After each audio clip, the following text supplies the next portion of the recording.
ఇప్పుడు టాలీవుడ్లో నిర్మాణం అవుతున్న సినిమాల్లో ఒక 80% ఇలా దుబారాతో నిర్మితం చెప్పొచ్చండి. నా అనుభవంలో నేను చూశాను అది. చాలా మంది ప్రొడ్యూసర్స్ సఫర్ అవుతున్నారు. అండ్ వాళ్ళు ఒకప్పుడు వాళ్ళ చేతిలో కూడా ఉండట్లేదు అది. కాబట్టి they are struggling, no doubt. దానికి ఏంటంటే ఇట్స్ వాళ్ళు కూడా మేబీ ఎక్కడో చోట ప్రొడ్యూసర్స్ ఇన్సిస్ట్ చేయాలి, sir I need the script అంటే. ఆ స్టేజ్లో ఉన్నారా నిర్మాతలు? ఏమో మరి నాకు తెలిసి, అంటే ఉంటే ఈ పాటికి వచ్చేయాలిగా ఆ స్టేజ్ వాళ్ళు. అంటే they are also becoming dependent on stars.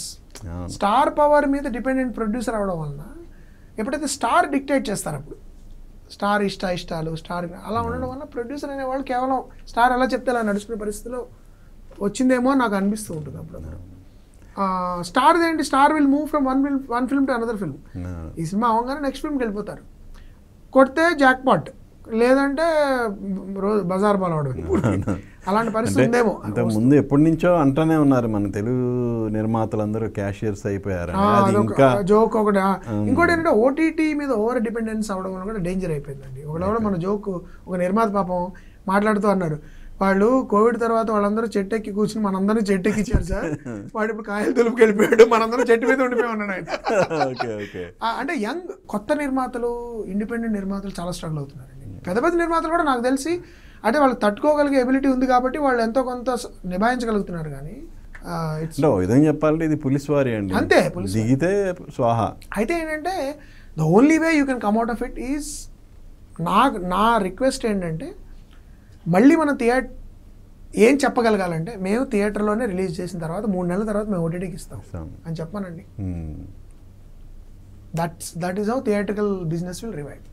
నాకు నిజంగా నా స్టార్డమ్ మీద, నా బిజినెస్ మీద, నా పుల్లింగ్ పవర్ మీద నమ్మకం ఉంది. అంటే ఏ ఆర్టిస్ట్ చెప్పడు, ఎందుకంటే అతనికి వచ్చే డబ్బులు అతనికి వస్తుంది కాబట్టి అతను అదే చెప్తున్నాను. నిజంగా మన నిర్మాత అలా చెప్పలేడు, ఎందుకంటే డిపెండ్ ఆన్ స్టార్స్. మీరు థియేట్రికల్ రెవెన్యూని రివైవ్ చేయాలి అంటే మాకు థియేట్రికలే మెయిన్. థియేటర్లు మేము జనాలు రప్పిస్తాం. దీని తర్వాత మీరు ఎప్పుడైతే స్ట్రీమింగ్ పార్ట్నర్ని వేస్తున్నారో అయిపోయింది. నేను చూసి ఇది వస్తుంది కానీ 2 నెలల్లో, ఓ నెలలో నెట్ఫ్లిక్స్లో వచ్చేస్తుందిగా, ఆడియన్స్ కూడా ఫిక్స్ అయిపోతుంది. 2 నెలలు ఎక్కడండి, 15 రోజులు. మన అమీర్ ఖాన్ ఒక ఇంటర్వ్యూలో చెప్పారు, మన బిజినెస్ మోడల్ ఎలా అయిపోయిందంటే, ఇదిగో మా సినిమా అండి, మిస్ అయినా పర్లేదు 4 వారాల్లో వచ్చేస్తుంది. అంటే ఎందుకు వస్తాడు వాడి సినిమా?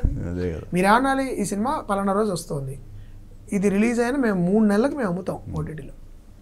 వీఆర్ కాన్ఫిడెంట్ అబౌట్ దానికి. అక్కడ రిస్క్ ఏంటంటే ఓటీటీ, మీరు you should risk the OTT money. అది అలా అయితేనే మన థియేట్రికల్ రివైవల్ వస్తుంది, లేకపోతే ఎట్లా వస్తుంది?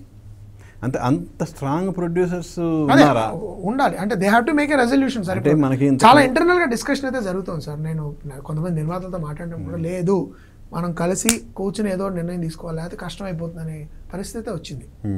ఎందుకంటే లేకపోతే మీకు చెప్తున్నా కదా 1 month పైగా, లేకపోతే ఏమవుతుంది, ఎంతో పెద్ద ఖర్చు పెడితే తప్ప థియేటర్కి రావట్లేదని నిర్మాతలు చాలా ఖర్చు పెట్టాల్సి వస్తుంది సినిమా మీద. కోట్లు ఖర్చు పెట్టి అది ఎలా రికవర్ చేసుకోవాలి? థియేటర్కల్లో రికవర్ అవ్వదు, ఓటీటీలో ఎంత ముందర సేఫ్ అవ్వాలి.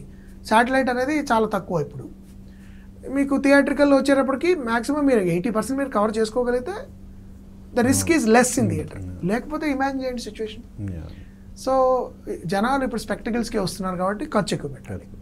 ఇవన్నీ విషయ సర్కిల్ అయిపోయింది. సో దీనికి solution I don't know. Producers ఏమనాలంటే, మాకు మా సినిమా మీద నమ్మకం ఉంది, మా సినిమా వస్తారు జనం, మేము రప్పిస్తాం, ఆ కంటెంట్ అక్కడ వీఆర్ కమ్ బ్యాక్ టు అలా కంటెంట్ నమ్ముకో. ఏదైతే ముడిసరుకో ఆ ముడిసరుకు ఉంటే మీరు ధైర్యంగా చెప్పగలుగుతారు. ఇదంతా కాంబినేషన్ మీద వెళ్ళిపోతుంది, ముడిసరుకు లేదనుకోండి. ఆత్రేయ గారు చెప్పినట్టు శబ్దం చేయని వాడే చప్పుడు చేస్తాడు. నిర్మాతలు కరువయ్యారు మనకి. అది అంటే అది రిస్క్, ఇది వేరే రకమైన రిస్క్. బట్ అట్లీస్ట్ ఆ రిస్క్లో నువ్వు పార్టిసిపేట్ చేస్తున్నావు. గ్యాంబ్లింగ్, జూదం కాదు, అది క్యాలిక్యులేటెడ్ రిస్క్. అది అలా చేయగలుగుతారు.